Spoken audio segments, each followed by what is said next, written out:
లేదు నువ్వు ఇక్కడ గ్రావెల్ ఎత్తావమ్మా, నువ్వు ఇక్కడ మట్టి ఎత్తావమ్మా, ఇసుక ఎత్తావమ్మా నువ్వు మాట్లాడాలి. దీన్ని రాజకీయ విమర్శలు అంటారు, విమర్శలకి ప్రతి విమర్శలు అంటారు. అంతేగాని నేను నిన్ను రాజకీయంగా విమర్శిస్తే నువ్వు నా వ్యక్తిగత హననం చేశావు. అసలు నీకేం హక్కు ఉందని ఒక మహిళ గురించి మాట్లాడడానికి సభ్య సమాజం తలదించుకునేలాగా 10 మందిని వేసుకొని నువ్వు ఎలా మాట్లాడగలవు?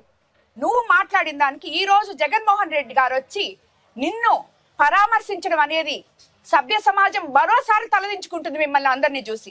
ఇలాంటి వైఎస్ఆర్సీపీ పార్టీనా, ఇలాంటి నాయకులనా మనం 5 సంవత్సరాలు వీళ్ళకా పట్టం కట్టింది అని చెప్పి ఆలోచిస్తున్నారు ప్రతి ప్రజలు. ఈ రోజు దేనికి మీ ఓదార్పు యాత్ర? ఎవరిని పరామర్శించడానికి మీ ఓదార్పు యాత్రలు? ఇలాంటి వాళ్ళని పరామర్శించడానిక? వాళ్ళకి మీరు చెప్పినట్టే వాళ్ళకి అమ్ముంది, వాళ్ళకి భార్య ఉంది, వాళ్ళకి చెల్లెళ్ళు ఉన్నారు, అక్కలు చెల్లెళ్ళు ఉన్నారు, అందరూ ఉన్నారు. వాళ్ళ అక్కలు చెల్లెళ్ళే రాజకీయంలోకి వచ్చుంటే, వాళ్ళ అమ్మే రాజకీయంలోకి వచ్చుంటే, వాళ్ళ భార్య రాజకీయంలోకి వచ్చుంటే ఎవరైనా ఇలా విమర్శిస్తే మీరు గమ్ముకుంటారా?